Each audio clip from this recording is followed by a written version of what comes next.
What's up, Magnetites? Welcome back to another episode where we discuss, well, specifically SMT 5 today. And I wanted to give you some of my thoughts on where I think the success of SMT 5 could take the series. Now, I know you're like, oh, you're already predicting SMT 6 and all that. No, not at all. And not a side story. We're not talking about that as of yet. Though, I do think that there's so much here that downloadable content of any kind moving forward would be awesome. I'm really hoping they have an apocalypse situation where they have so much content that instead of making a definitive edition, they can actually put together another side story kind of sequel-esque game. But that's not what I'm really looking at today. What I'm looking at is the potential through the success of this game for us to get remade versions of the original SMT games and maybe the Megami Tensei games in their Kuyaku versions. Now, essentially what I'm thinking is that through the success of this game, if SMT can sell even close to what, the Persona games have sold, there's really no reason why we couldn't potentially see an opportunity here for these games to explode. And what I'm thinking is that they'll take the original SMT. Imagine now that they have all the polygons and all of the models put together and they now have a basis for how to create the world in a similar fashion to the way they've done it. And what I'm thinking is that they could literally take what they've done already and remake SMT1 from the ground up. Now, how would this change? What would change from the original game?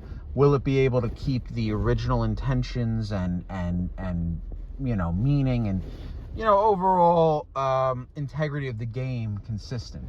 Well, they're definitely going to change the combat into something like SMT 5 if they do this, I would imagine, considering the interface is already done, considering all of that has already been created. I would assume that they're going to update to a turn-based situation, which I wouldn't complain about, because as much as I love SMT 1 and 2, the addition of demons that level up, as well as the idea of a press turn within, I said turn-based earlier, as the addition of press turn within it would only add value to the game. It would certainly add value to the battles.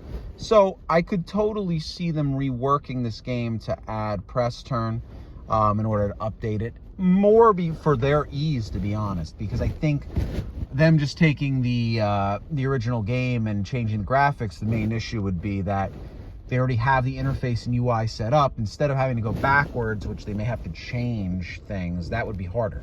It's what I'm essentially thinking is it's almost like as if they took a guy who could mod the game and turn it into SMT1 through, a ton of obviously work and effort. But the way I'm visualizing it is that if a whole team that is doing it, then it wouldn't be the same kind of situation. So that being said, I think it's very viable to imagine that SMT1 could be in this beautiful kind of setup. And here's one thing I would say: they will not have to change the UI of the exploration portion. As much as I unknowingly love the exploration portion of SMT 5, I wouldn't say that it's 100% a necessity. And what I mean by that is this: when you're in Tokyo, they use the old school little tiny person model thing that goes from like city to city. That was the entirety of SMT 1 and 2. You always were that model when you were outside of dungeon areas. So the way I'm visualizing it is they could still utilize that and perhaps set you up in the exploration portion when you're in those dungeons, as opposed to a first-person dungeon crawler. But they certainly don't have to do complete 100% exploration if it's easier to transpose it, since they already have the UI, obviously, for the Tokyo setup as well. So it really is a matter of what would be easier for the devs, because I would love this either way. Like I said, exploration in SMT5 is something that I didn't know I wanted, if that makes sense. I mean, I've always liked to go off the path. In SMT1, I've done certain events out of order. I've always enjoyed going out to demons that were so impossibly above my level, and like getting a lucky win to gain like 3 levels. You know, there's always been things that I've enjoyed doing that are off the course. But what I'm trying to say is that the exploration SMT5 is excellent. God, it's fun. But it's not a necessity if it's going to create issues for, excuse me, for the development team. But I mean, the idea that we could get, I actually think the easiest game for them to transpose would be the Megami Tensei 2 game. Now you're probably wondering why. That game is the only game other than this game where you actually have like a figure 90% of the time running around. You never actually have, you know, the series staple of the little triangle with a circle for a head moving around to you know, be your little figure. I mean, Megami Tensei 2 kind of gives you that that desert exploration feel, that wasteland feel, which I think is fantastic.